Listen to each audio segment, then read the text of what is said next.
आज दिनांक 22 मे. आजच्या प्रवचनाचा विषय गुरुवर अत्यंत श्रद्धा ठेवावी. कुस्त्या खेळून झगडून शरीर बळ वाढते, अवघड उदाहरणे सोडवून बुद्धिबळ वाढते. तसेच आलेल्या परिस्थितीला तोंड देऊन समाधानाने राहण्याने आत्मिक बळ वाढते. आत्मिक बळ वाढणे म्हणजे देहबुद्धी कमी होणे, आणि ते करण्याकरिताच परमेश्वर संकटे धाडतो. पण तुम्ही त्यांना भीता, याला काय म्हणावे? अशा स्थितीत संकटे परत घेणे म्हणजे तुमचे अनाहित करणे होय. त्याला तुमचे हित कशात आहे हे उत्तम कळते. भोग समाधानाने भोगण्यात पुरुषार्थ आहे. दुखणे आले असता औषध घ्यावे, पण औषधात गुण तरी परमात्म्यानेच ठेवला ना. औषधाने तरी गुण हमखास येतोच असे थोडेच आहे. एकाला येतो, एकाला नाही. ज्याचे ज्यात हित होणे असेल तसे तो परमात्मा करतो, हे लक्षात ठेवावे.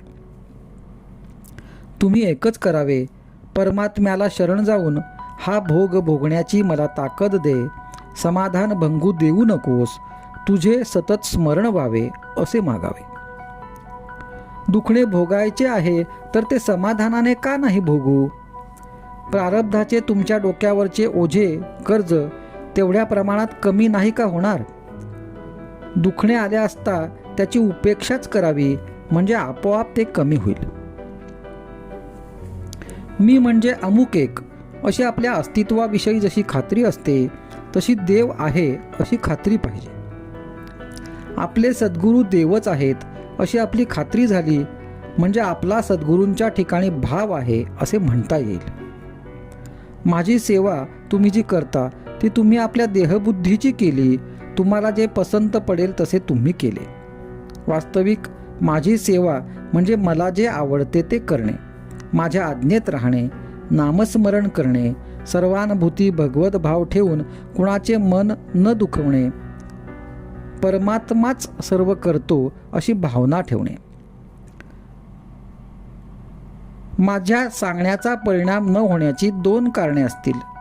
एक कारण असे की तुमच्या मनामध्ये परिवर्तन घडवून आणण्याची शक्तीच माझ्यामध्ये नसेल, किंवा दुसरे कारण असे की तुम्ही अभ्यास करीत नसाल.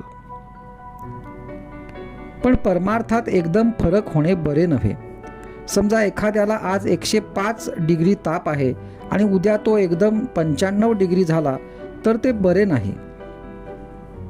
तसेच मनुष्य आज रागीट आणि उद्या एकदम शांत झाला तर तेही बरे नव्हे.